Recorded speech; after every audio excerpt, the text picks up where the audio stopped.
Bonjour et bienvenue dans Jeunesse et Éthique, votre nouveau numéro, votre émission qui donne, n'est-ce pas, la parole à la jeunesse pour parler des grands enjeux de notre société. Aujourd'hui, nous parlons de l'argent, pas de l'argent de ton salaire, mais de l'argent de tout un peuple. Nous traitons un sujet très très délicat aujourd'hui qui va, n'est-ce pas, nous faire réfléchir pour avancer de mieux en mieux. C'est que Zaïrois, complice de l'inflation monétaire. C'est le sujet que nous allons partager aujourd'hui avec un spécialiste en monnaie, un économiste. Je vais présenter M. Grady Nzazi, à qui j'ai dit bonjour M. Grady. Bonjour M. Gani. J'espère que c'est le thème prévu. Oui, également. Voilà. Vous êtes économiste? Je suis économiste, gradué en sciences économiques et de gestion, licencié en sciences économiques, comme spécialisation économie monétaire. Économie monétaire. Alors, on va parler aujourd'hui de Zaïrois, complice de l'inflation. Pourquoi avoir choisi ces termes-là de Zaïrois? On est aujourd'hui des Congolais. Vous savez, merci tout d'abord pour cette opportunité que vous m'avez accordée et la tenue de cette émission. Vous savez, ce thème est beaucoup plus basé sur une étude rétrospective, théorique et statistique de l'histoire de l'économie congolaise. Vous allez comprendre avec moi que l'inflation persistante que notre pays, l'économie congolaise, a connue dans son histoire, c'est une inflation qui a été causée à l'époque, et c'était vers les années 1900-1994, sans pourtant oublier l'année 1989, auquel notre économie congolaise a fait son premier pas vers la dollarisation. C'est la raison pour laquelle je voulais un peu faire cette étude rétrospective pour faire savoir la population la vraie cause de l'inflation de l'économie congolaise. Alors, puisque vous avez parlé de 1989 et 1994, quel était le taux d'inflation pendant cette année? Selon les données qui sont disponibles auprès de la Banque centrale du Congo, vous allez voir qu'en 1989, les taux d'inflation étaient de 37%. Et arrivé en 1994, le taux d'inflation est arrivé à 10 000%. C'est d'ailleurs un taux d'inflation très élevé. De 37% à 10 000%. À 10 000%. C'est donc, ce taux est considéré comme un taux d'inflation le plus élevé que notre économie a connu depuis son existence. Nous sommes en République d'Isaïr. Oui. Donc de 37% à 10 000%. Là, vous parlez de 1989 à 1994. Nous quittons des 37%. Vous voulez dire que 1989, c'était à 37%. Également. Et arrivé à 1994, 10 000%. 10 000%. OK. Ça se joue comment pour expliquer ça? Bon, vous savez, déjà, étant un économiste, il y a une approche qu'on considère ça comme une approche de l'économie positive, nous permet, nous les économistes, de savoir comment est-ce que les décisions du pouvoir public peuvent être impactées au comportement privé. Et pour un économiste, lorsqu'il constate déjà, à l'intervalle de peu de temps, de 89 à 94, que les taux d'inflation puissent quitter de 37% à 10 000%, cela constitue déjà un problème dans une économie. C'est vraiment un phénomène observable qu'un économiste peut intervenir pour analyser et expliquer les causes de ces dérapages de ces taux d'inflation. Vous voulez dire qu'il y avait une décision du pouvoir que le pouvoir a imposée à la Banque centrale? Effectivement, vous savez, l'histoire nous enseigne que déjà avec les taux de 37%, l'histoire nous enseigne que les pouvoirs publics à l'époque avaient confronté des problèmes de déficit récurrent budgétaire et également des dettes vis-à-vis du reste du monde, c'est-à-dire que de l'extérieur, et également des déficits de balance commerciale. Et le pouvoir public à l'époque n'avait plus de moyens ou de possibilités de pouvoir se refinancer. C'est la raison pour laquelle le pouvoir public avait voulu transiter par son institut d'émission, la Banque centrale à l'époque, pour qu'il puisse être financé par un financement monétaire. Un financement monétaire, c'est un financement lorsque la Banque centrale imprime des billets ou crée de la monnaie sans contrepartie. Alors, pourquoi l'État zaïrois a demandé d'imprimer des billets sans contrepartie? Parce que c'est ce que vous venez d'évoquer comme décision prise par le pouvoir, par le gouvernement central, sur la Banque centrale. Pourquoi vous voulez dire que la banque, le pouvoir va demander d'imprimer des billets sans contrepartie? C'est comme ça que ça devait se passer normalement. Ça ne doit pas normalement se passer parce que les théories économiques sont là, nous expliquent comment mettre une politique en œuvre pour que nous puissions avoir de bons résultats, ou soit si ces politiques sont mal appliquées, ces politiques peuvent accompagner des conséquences funestes dans l'économie. Si, au travers de votre question, si le pouvoir public avait voulu demander à la Banque centrale à l'époque de créer la monnaie sans contrepartie, c'est parce que le pouvoir public à l'époque n'avait plus de possibilités de pouvoir financer ses dépenses. Parce que déjà, au reste du monde, à l'extérieur, les taux de dette vis-à-vis de l'extérieur étaient déjà très élevés. Et les pays où le gouvernement faisait déjà face à des pressions au reste du monde pour que le pouvoir public puisse honorer ses engagements vis-à-vis du reste du monde. Et également, au travers le budget, vous allez voir que les pays traversaient, comme je venais tout à l'heure de dire, des déficits récurrents budgétaires. C'est-à-dire que lorsque les pouvoirs publics dépensent beaucoup plus par rapport aux ressources qu'il a collectées, ça entraîne des déficits. C'est la raison pour laquelle les pouvoirs publics n'avaient plus l'endroit d'aller se refinancer.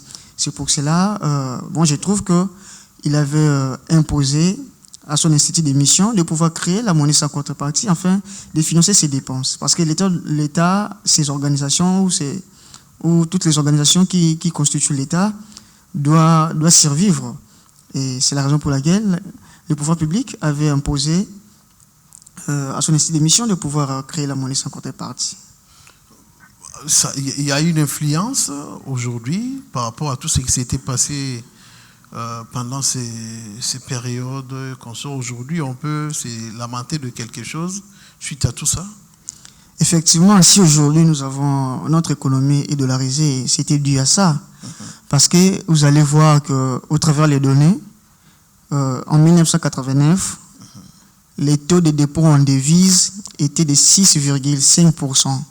Les taux de dépôt en devises, c'est un indicateur qui nous permet de calculer la dollarisation ou l'évolution de la dollarisation. Tout à fait. Et vous allez voir que si aujourd'hui, une grande partie de notre économie est dollarisée, c'était suite à cette politique. Pour preuve, lorsque nous sommes arrivés avec un taux d'inflation de 10 000%, vous allez voir également les taux de dollarisation a évolué aussi avec un taux de 35,4%. Alors, est-ce qu'on peut dire que la dollarisation peut être prise comme une colonisation économique dans notre pays? Oui, on pourra également dire ainsi parce que, vous savez, déjà, lorsque vous êtes dollarisé, une grande partie de votre politique monétaire dépend de l'extérieur. Parce que lorsqu'il y a dollarisation, c'est-à-dire que la monnaie nationale a perdu sa valeur des réserves, sa réserve de valeur. Et c'est la raison pour laquelle on invite ou on fait appel à une monnaie forte, une monnaie refuge, pour que ça puisse protéger la population de leur pouvoir d'achat. C'est donc une quasi-colonisation que je pourrais dire. Nos amis de Congo-Brazzaville, là-bas, le dollar n'a pas d'impact comme ici. Okay. C'est pourquoi, deux fois au Congo, ici, Kinshasa, nous vantons de ceux qui y vont séjourner, vantent quand même l'économie du Congo-Brazzaville. Je pense qu'il y a des choses à revoir dans notre économie congolaise ici. Normalement, parce qu'une économie ne peut pas dépendre de son impartialité d'une monnaie étrangère. Parce que déjà utiliser une monnaie étrangère comme une monnaie de considération dans toutes les activités, ça constitue un grand problème. Parce que, je vous donne un exemple typique, si aujourd'hui même la dot est dollarisée, voilà. C'est dit à ça, parce que les familles constatent que la monnaie que nous pouvons demander, qui peut peut-être avoir des impacts ou nous aider à bien se répartir. C'est une monnaie forte. Alors, c'est la raison pour laquelle déjà on ne peut pas soutenir la continuité de la dollarisation dans une économie. Et les Congolais protègent mieux le billet de dollar que le franc congolais? Évidemment, parce que les dollars américains, déjà notre économie, au travers les degrés de la dollarisation, notre économie est dollarisée partiellement. C'est-à-dire qu'il y a une circulation de monnaies dans une économie, notre monnaie et les dollars américains sans compter d'autres monnaies. C'est-à-dire que lorsqu'il y a la circulation de plusieurs monnaies, mais la monnaie qui est beaucoup plus utilisée, qui est les dollars américains. Et pourquoi les Congolais veulent beaucoup plus s'en procurer avec? Parce que c'est pour se protéger toujours, comme je venais tout à l'heure de l'aider. C'est pour se protéger. Parce que, imaginez, s'il y a toujours des variations ou des pertes de pouvoir d'achat, le seul moyen de se protéger, c'est d'avoir une monnaie étrangère, qui est le dollar américain. Qui est le dollar américain. Allons-y un peu en profondeur. C'est quoi le vrai problème? Le vrai problème en termes de l'étude, vous allez comprendre avec moi déjà, comme le titre que je fais, ce qui m'a beaucoup attiré, l'intervalle de 6 ans, de 89 à 94. Parce que c'est déjà un phénomène qu'on peut du coup se poser des questions. Déjà dans une économie, si on observe telle réalité arrive, cela constitue un problème. À l'horizon de 6 ans, dans une économie qui fonctionne très bien, le taux d'inflation ne peut pas quitter à 37% pour atteindre un taux de 10 000%. C'est impossible. Il y avait des magouilles derrière? Selon vous comme expert en ça? Bon, moi je parle déjà en termes de l'histoire économique. Okay. Dire trop de magouilles, bon, on sait déjà comment peut-être nos institutions fonctionnent. Voilà. Et vous savez déjà, il y a une loi organique de la Banque centrale du 23 mai 1961. Cette loi organique dit que l'État doit recevoir les avis de la Banque centrale du Congo avant qu'il prenne une décision qui est à caractère monétaire ou financier. C'est-à-dire que, étant Banque centrale conseillère du pouvoir public, lorsque l'État veut prendre une décision, il doit nécessairement consulter la Banque centrale parce que c'est lui qui gère la monnaie et tout ce qui est à caractère financier. Et si la Banque centrale à l'époque avait accepté d'imprimer l'argent sans contrepartie, on pourra dire que la Banque centrale n'était pas indépendante. Parce que si la Banque centrale est indépendante, quelle que soit la décision qui doit être prise de la part du pouvoir public, la Banque centrale a le pouvoir de dire non. Voilà. Parce qu'elle est conseillère, elle sait ce qui peut arriver lorsqu'on prend une décision. C'est un peu ça. Ok, très bien. Alors, nous sommes dans Jeunesse et Éthique et nous avons reçu aujourd'hui un économiste au nom de Grady Nzazi. Il est assistant à l'Université de Kinshasa. Alors, parlons-en sur... nous sommes dans l'inflation. Comment pouvez-vous définir vous-même l'inflation avec vos propres mots? L'inflation. Et donnez-en un exemple concret au marché Ok. Déjà, avant de donner mon exemple, je vais d'abord peut-être faire intimer à ceux qui nous suivent en direct que d'abord l'inflation, comme les économistes le savent, c'est une augmentation du niveau général des prix sur le marché. Très bien. Et donc, d'après moi, c'est que je peux dire, concernant l'inflation, moi je considère ça comme une augmentation moyenne du niveau général des prix des biens et services sur le marché également. C'est-à-dire, un exemple concret, prenons un exemple, lorsqu'il y a pénurie de carburant sur le marché, vous allez voir que ça impacte les secteurs du transport. Okay. Lorsque le prix des carburants augmente, vous allez voir que du coup, le coût des transports augmente. Augmente également. Ça a changé les secteurs, ça a quitté le secteur du carburant pour atteindre le secteur du transport. Également dans le secteur du transport, par exemple, les mamans qui font des activités, qui partent acheter leurs biens, lorsque les mamans vont constater, par exemple, le prix du transport augmenté, ça constitue un coût pour leurs activités. Exactement. Et également, dans leur tour aussi, les mamans vont également augmenter le prix du produit sur le marché. Sur les marchés. Et pour comprendre les effets de l'inflation, parce que selon les anciennes définitions, on dit toujours que c'est une augmentation du niveau général du prix. Par contre, pour capter l'inflation dans l'ensemble du territoire, c'est tellement difficile. C'est pour cela qu'on tient juste beaucoup plus compte de la moyenne de prix des biens et services qui ont augmenté durant une année. Ok. Et alors, dans tout ça, c'est la population qui peine pour acheter avec le faible revenu, tout, la population ne se retrouve pas. Effectivement. Parce que, vous savez déjà, parmi les conséquences de l'inflation, nous avons la perte du pouvoir d'achat, la détérioration du pouvoir d'achat. Lorsque l'inflation augmente, c'est le pouvoir d'achat qui baisse. Et vous allez comprendre avec moi, par exemple, un bien qui se vend 100 francs et que le taux d'inflation arrive à 10 000%. Ces biens-là, sur le marché, ne va plus se vendre à 100 francs. Il ne va plus se vendre à 100 francs. Le bien va se vendre à 10 000 francs, imagine. Et imagine que le pouvoir d'achat, votre revenu disponible reste inchangé. Inchangé. Alors que le prix a augmenté, ça va du coup impacter la population leur pouvoir d'achat.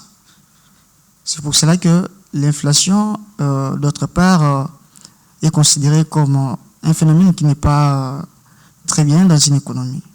Comment se préparer face à cela?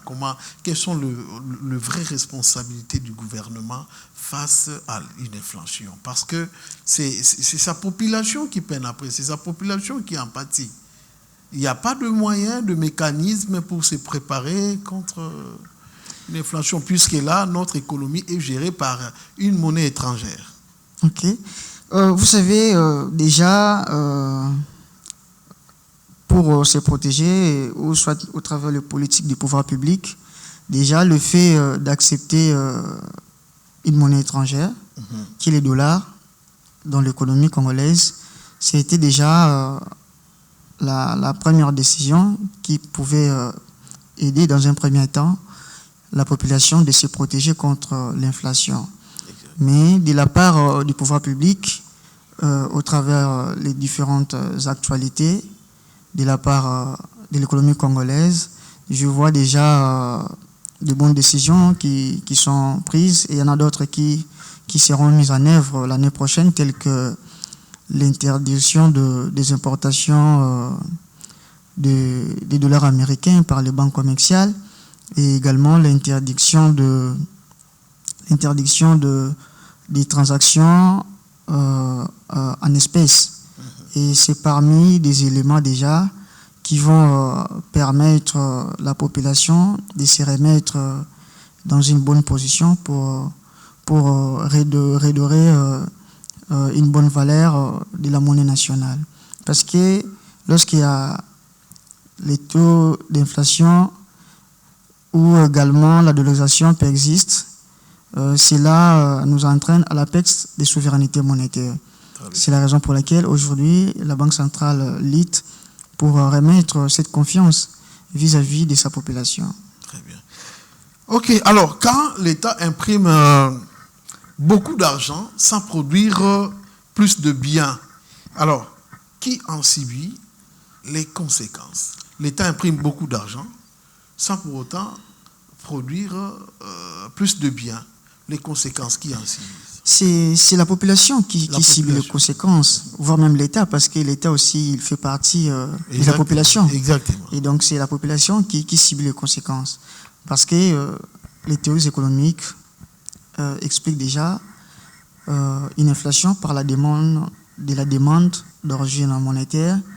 Les économistes monétaristes disent que cette inflation est causée lorsqu'il y a beaucoup plus de la monnaie en circulation par rapport au volume des transactions, ou soit aux quantités de biens et services qui sont produits dans une économie.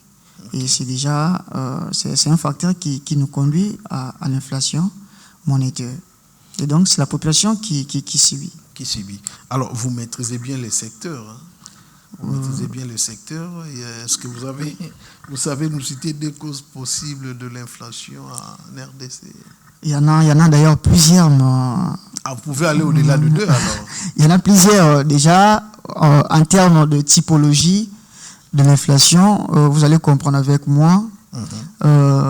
Il y a une inflation qu'on considère comme une inflation de la demande qui est d'origine réelle. C'est-à-dire que lorsque l'offre est inférieure à la demande, ça entraîne nécessairement l'inflation dans une économie. C'est pour cela que vous remarquez, comme le cas de pénurie de carburant, vous allez voir que la demande est très élevée, mais l'offre de carburant est faible. Il y aura toujours une tendance de l'augmentation de prix. Et également, comme je viens tout à l'heure de dire, l'inflation toujours de la demande d'origine qui est monétaire, vous allez voir, lorsqu'il y a beaucoup plus de surliquidité dans une économie par rapport au volume des transactions, ça entraîne nécessairement l'inflation monétaire.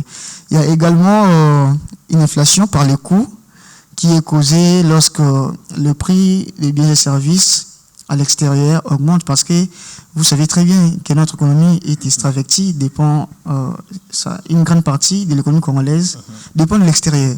Tout à fait. Et donc, lorsque le prix à l'extérieur augmente, ça va du coup impacter les biens qui seront importés en RDC.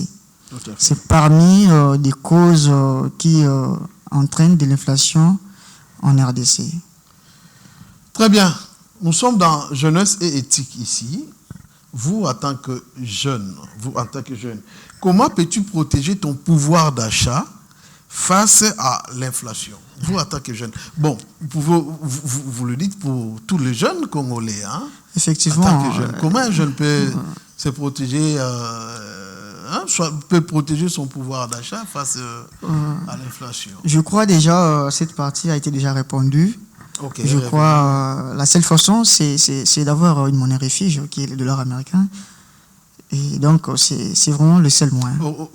Voulez-vous reprendre un peu cette partie-là, répéter? Et donc, le seul moyen pour se protéger, étant que jeune, il faudrait avoir une monnaie refuge qui est le dollar américain. Ok. Donc, vous voulez dire que dans nos petites caisses, dans la maison, quelque part... Oui, parce que vous savez, bien sûr qu'actuellement, le franc congolais est stable. Le franc congolais a connu une appréciation depuis son existence. Moi, je trouve qu'il y a encore beaucoup de travail à faire pour que la population ait au moins la confiance vis-à-vis de sa monnaie nationale. Parce que vous savez, aujourd'hui, en termes de taux de réserve obligatoires en devise, aujourd'hui, c'est à 0% auprès de la Banque centrale. Okay. Cela montre que la Banque centrale veut inciter la population à pouvoir constituer leurs encaisses en devises.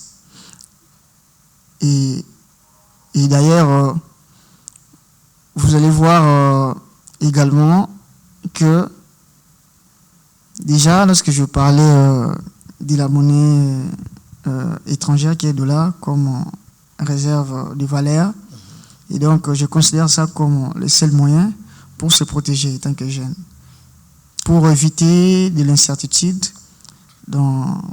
au travers, parfois, dans nos dépenses, que parfois nous anticipons ou qu'on fait parfois des anticipations pour réaliser d'autres dépenses dans l'avenir. Et donc, il faudrait toujours avoir une monnaie qui peut vous garantir que demain ou le lendemain, vous serez toujours à l'aise. Il y a quelques années passées, on a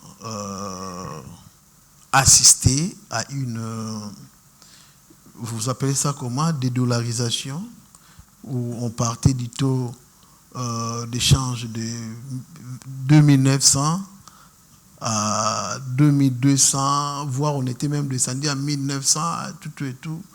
Alors tout le monde voulait avoir des francs congolais. Par là, on pouvait comprendre que le franc congolais commençait à avoir un peu de la valeur. Mais malheureusement, le taux, le pouvoir d'achat n'a pas totalement changé. Alors, on ne voulait plus de dollars. Même quand vous voulez sortir de l'argent de votre mobile money, que vous voulez prendre, les opérateurs sont là à donner une partie en dollars, une partie en francs congolais, tout et tout. Tout le monde voulait vraiment du dollar américain. Mais aujourd'hui, on dirait que le dollar reprend encore sa place. Ce que je pourrais dire sur cette question, vous savez, déjà, on parle de l'appréciation. De l'appréciation du franc congolais. C'est le franc congolais qui s'est apprécié par rapport au dollar américain. Exactement, voilà. Et lorsqu'il y a l'appréciation, cela explique que la monnaie, sa valeur a augmenté par rapport à une autre monnaie sur le marché d'échange.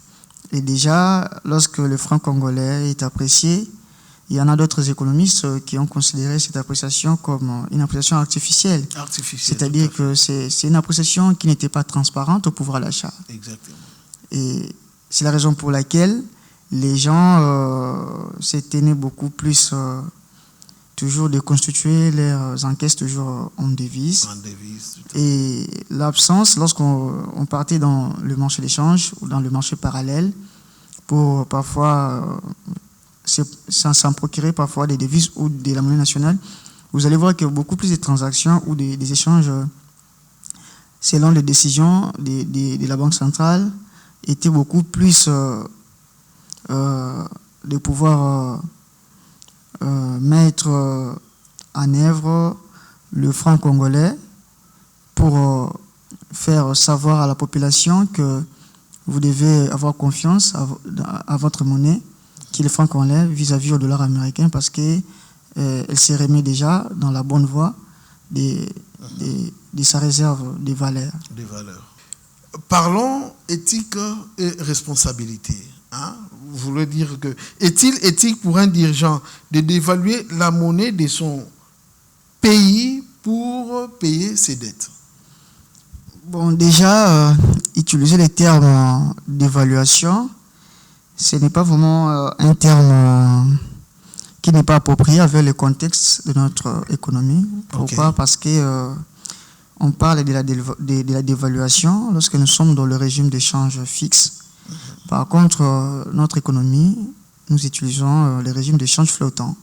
Et dans ces régimes, il serait mieux d'utiliser les termes dépréciation. Dépréciation. Okay. Donc, dans le régime d'échange flottant, on utilise le terme dépréciation. Ça ne changera pas votre réponse quand même. Et donc, déjà, dans le contexte de notre économie, on ne peut pas accepter aujourd'hui de voir qu'on applique une politique pour faire déprécier la monnaie nationale. Moi, je ne pense pas pour quel but. Parce que si parfois c'était dans le terme d'une politique pour inciter la compétitivité prix, là, on allait quand même comprendre. Mais par contre, nous produisons moins. Et déjà, notre monnaie, c'est une monnaie instable. Et chercher encore de réduire sa valeur, je trouve que ça ne serait pas une bonne politique. Et déjà, si moi, personnellement, j'attends déjà une telle politique qui doit être mise en place, je vais parler et je vais faire une émission pour interdire ça, étant économiste. Parce que je sais déjà, ce n'est pas une bonne politique, je peux dire que ce n'est pas approprié dans le contexte de notre économie. Alors, nous sommes toujours dans la responsabilité. Un fonctionnaire qui va exécuter un ordre injuste, a-t-il de responsabilité? Déjà, étant dirigeant, je donne un exemple, comme celui qui gère la politique monétaire, les garants de la politique monétaire, le gouverneur, par exemple, si dans une situation auquel les pouvoirs publics vous imposent une décision et que cette décision, vous savez très bien, étant spécialiste de cette question, vous savez que cette décision aura des répercussions funestes dans l'économie. Et si vous acceptez d'adopter cette mesure, c'est-à-dire que vous êtes aussi également responsable parce que vous êtes considérés comme des complices. Vous êtes complotés contre la population. Faire le contraire, c'est courir un risque déjà.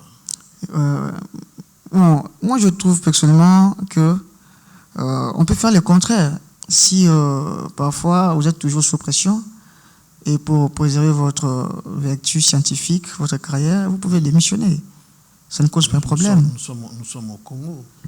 Pourquoi pas? Démissionner pour aller où? Déjà, vous savez, gérer l'institution comme la Banque centrale, c'est une grande responsabilité. Tout à fait. Et donc, déjà, qu'on vous donne une responsabilité de gérer cette institution, moi je trouve que vous devez déjà avoir une carrière. Et ça ne serait pas une carrière très facile. C'est-à-dire que vous avez une carrière qui vraiment qui vous donne droit d'être là. Ok, alors puisqu'on parle au départ, nous parlons déjà du Zaïre dès le départ. Alors quelles valeurs fondamentales ont marqué aux dirigeants de cette époque? Bon, je trouve déjà vu que ce thème a beaucoup plus touché la première phase de l'histoire de l'économie congolaise, à l'époque, les Zaïre. Parmi les valeurs fondamentales qui manquaient, je pourrais dire qu'il y avait sur le point d'une bonne gouvernance. Parce que vous savez, gérer, ce n'est pas seulement une question de voir les pays au présent. Manque de bonne gouvernance. Manque de bonne gouvernance. Okay. Et donc, ça peut détruire toute une génération pendant plusieurs années. Et également, l'absence des principes budgétaires. L'absence des principes budgétaires. C'est-à-dire que le budget est exécuté au travers d'une loi de finances.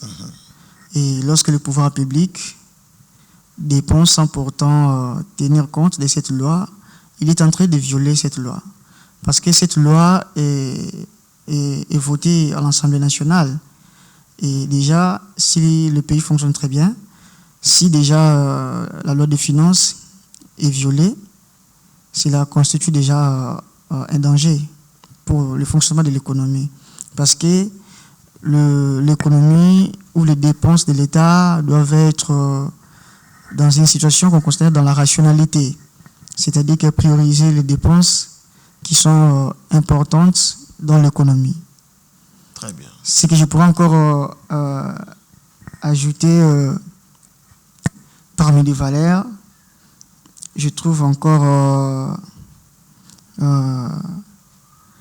à l'époque, la corruption aussi, c'était, bon, je considère ça comme des mauvaises valeurs. Une anti-valeur. Oui, une anti-valeur. Et donc, la corruption gangrénait également à l'époque notre économie. C'est la raison pour laquelle vous allez voir que il y avait certaines défaillances dans la gestion du pouvoir public. Parce que lorsque la gestion du pouvoir public n'est pas bien contrôlée, on met n'importe qui, il y aura toujours des conséquences qui vont impacter de façon négative dans l'économie. En tant que spécialiste du secteur, ces valeurs-là, on les retrouve aujourd'hui à notre... Oui, ça continue. Derrière, la corruption continue, tout le monde le sait très bien. Je parle de valeurs qui manquaient à nos dirigeants de l'époque. Aujourd'hui, est-ce que vous pouvez dire qu'on peut retrouver ces valeurs aujourd'hui? Oh, il y a toujours des trous. Il y a toujours des trous parce que nous sommes Congolais, citoyens, patriotes. Il y a toujours des trous. Je n'aimerais pas aller trop... Je comprends. Pour peut-être, vous savez... Voilà, nous sommes dans Jeunesse et Éthique. Nous avons invité aujourd'hui, moi j'ai l'honneur d'inviter aujourd'hui, de vous présenter aujourd'hui M. Grady Nzazi, qui est un économiste congolais. Il est également assistant à l'université de Kinshasa. Parlons débat et engagement. Si tu étais à la place du gouverneur de la Banque centrale en 1994, quelle décision prendrais-tu face à cette demande? Déjà, vous pouvez rappeler la demande pour ceux qui nous suivent. La demande, c'était d'imprimer des billets sans contrepartie. Si vous étiez gouverneur en 1994, quelle serait votre décision? Quelle décision prendrais-tu? La première décision, j'allais les conseiller. Parce que la Banque centrale, parmi ses missions, c'est de conseiller également le pouvoir public. J'allais les conseiller. Vous voyez, telle décision que vous voulez prendre, ce n'est pas bonne dans l'économie. C'est pour cela qu'au début, j'avais dit qu'au travers de la loi du 23 mai 1961, établie à la Banque centrale, qui dit que l'État doit recevoir toujours l'avis de la Banque centrale avant qu'il prenne une mesure ou une décision à caractère monétaire ou financier. L'économie, l'économie, c'est un secteur technique. Ça, il faut le préciser. Alors, conseiller sans donner de moyens de sortie à une crise ne suffirait pas. Bon, déjà, un gouverneur de la Banque centrale, pour lui, il gère la politique monétaire. Déjà, dans son secteur, s'il y a une demande qui peut avoir des conséquences dans l'économie, il doit nécessairement dire non. C'est possible. Ce n'est pas pour rien on dit que la Banque centrale est indépendante. Ok. Je vais d'abord leur conseiller que cette décision n'est pas bonne. Moi, je trouve que peut-être vous pouvez trouver d'autres moyens, voire même en termes de refinancement au reste du monde, vu que le reste du monde également, le pouvoir public n'avait plus les moyens de se refinancer. Moi, je trouve que un autre moyen, c'était parfois de rationaliser les dépenses publiques, de contrôler les dépenses publiques pour faire léger un peu les problèmes des finances qui gangrenaient l'économie à l'époque. Moi, de mon côté, si j'étais gouverneur, j'allais leur conseiller. Et si ils continuaient, j'allais parfois démissionner parce que moi, de nature déjà, je suis un économiste que j'aime beaucoup plus préserver ma carrière professionnelle. Très bien. Parce que déjà, si un gouverneur démissionne en plein exercice de sa fonction, cela va directement dire que la Banque centrale n'est pas indépendante. Parce que selon les lois organiques, un gouverneur a un mandat de 5 ans renouvelable une fois. Et pendant son exercice, un gouverneur ne peut pas être destitué de ses fonctions en cas de faute grave. Et donc, déjà, si un gouverneur est destitué de ses fonctions avant de finir son mandat, cela constitue déjà un problème qui peut expliquer que la Banque centrale n'est pas indépendante. Très bien. Mais ce n'était pas facile de dire non à l'époque face à ces géants-là. Tout le monde ne pouvait pas dire non. Bah, alors aussi, vous devrez partager les responsabilités. Je pense que le gouverneur n'avait pas d'autre choix que d'exécuter. Parce que dire non, à l'époque, c'est signé peut-être son avis de mort, là. C'est la raison pour laquelle je les ai tous considérés comme des complices.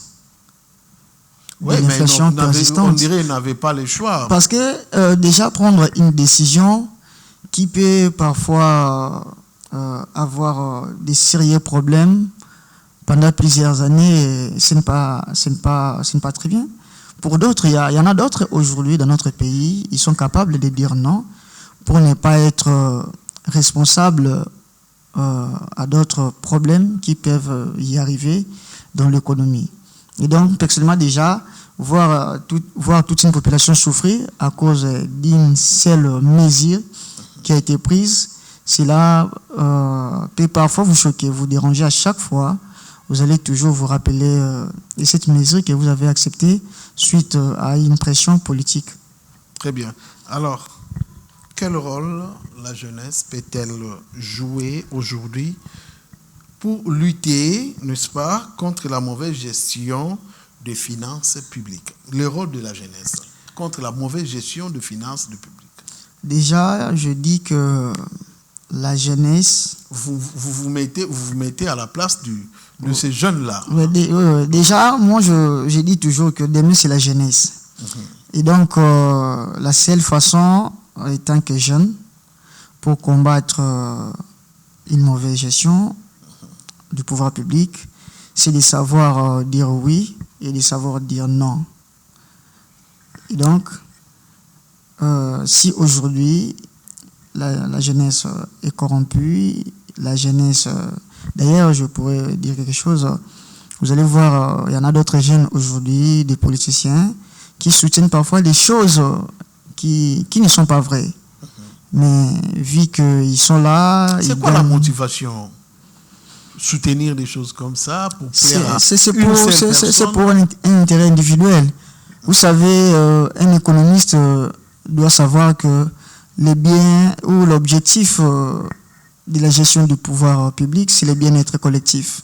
Okay. Mais si vous voyez un jeune soutenir quelque chose déjà qui n'est pas bon, cela montre qu'il a un intérêt quelque part.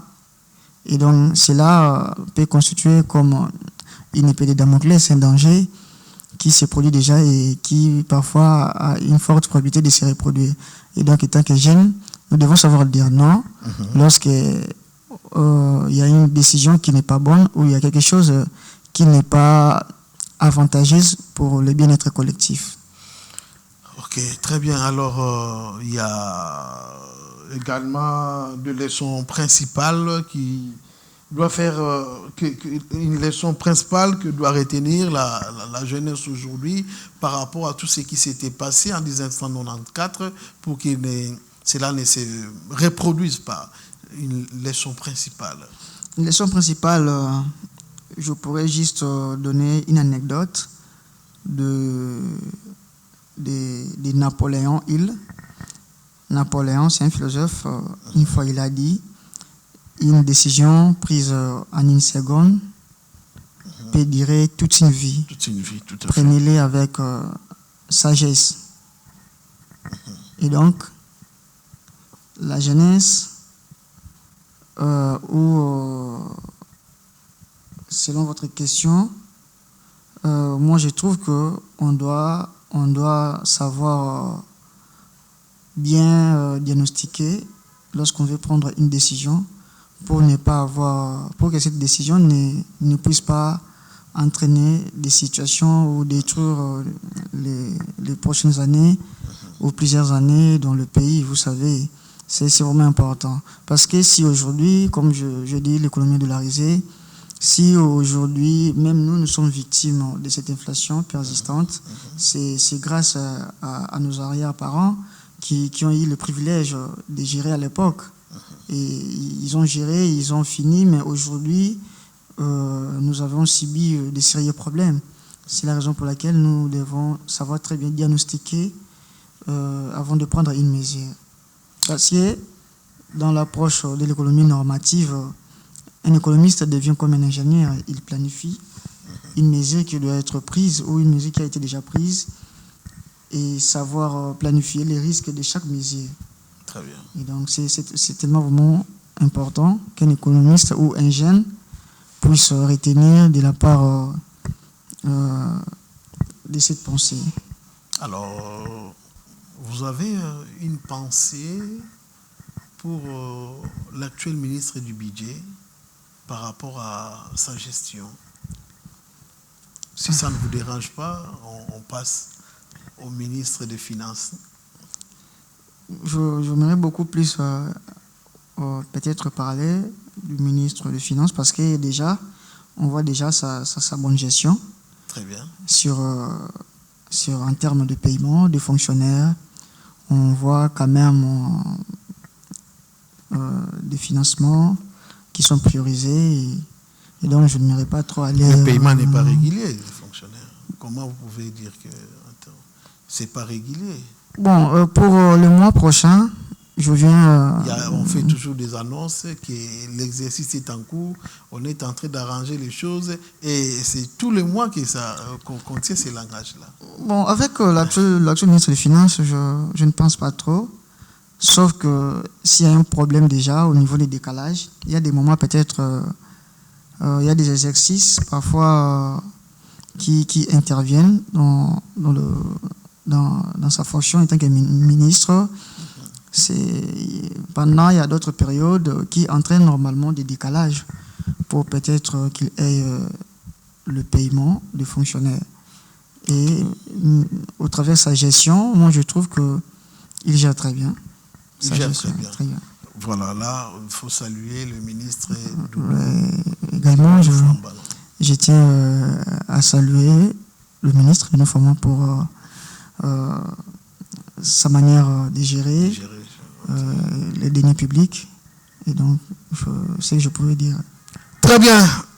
Vous êtes en train de suivre votre émission Jeunesse et éthique sur BSC Télévision, présentée par Gani Kilassou. Et notre invité, ce numéro, c'est M. Grady Nzazi, qui est un économiste. Nous sommes en train de chiter pour clore ces numéros. Je vais remettre, n'est-ce pas, la parole à notre invité. Si vous pouvez, n'est-ce pas, proposer un slogan pour sensibiliser l'éthique dans la gestion de l'argent public. Une proposition de slogan. Je trouve ce que je pourrais dire. Les deniers publics, un bien commun. Les deniers publics, c'est un bien commun. C'est un bien commun. Ça, c'est le slogan que vous proposez. Quelle est la motivation de ces slogans? Parce que vous savez, la motivation se trouve seulement à l'objectif des politiques économiques, qui est le bien-être collectif. C'est-à-dire que gérer les deniers publics, ce n'est pas votre argent, c'est l'argent de la population. Parce que c'est la population qui est contribuable. Très bien. Et donc, lorsque vous gérez, vous devez savoir que ce n'est pas votre argent, c'est l'argent de la population. Vous devez servir la population. Alors, aujourd'hui, nous sommes en train de chuter. Aujourd'hui, le chef de l'État rajeunit l'administration publique petit à petit, comme vous pouvez le voir. Nous avons notre ministre de la Jeunesse, Madame Grace Coutinon, très jeune. Hein. Donc, pour dire qu'aujourd'hui, au jour le jour, nous voyons que le jeune, la jeunesse congolaise, je vais dire le jeune congolais, est en train de devenir responsable de l'administration congolaise. Alors, vous, en tant que spécialiste en économie, parce que moi, j'ai toujours dit, s'il y a une personne qui doit gérer le pays, qui doit faire la politique, c'est un économiste. Ce sont des économistes qui sont de vrais politiciens, de vrais politiques, s'il faut le dire. Alors, vous, en tant que expert, spécialiste en la matière, que diriez-vous à la jeunesse montante aujourd'hui qui va demain gérer ces pays, qui va se retrouver demain dans toute l'administration de la République? Quels sont les écueils à éviter? Quelles sont les mesures qu'il doit prendre pour éviter tout toutes les erreurs du passé? En termes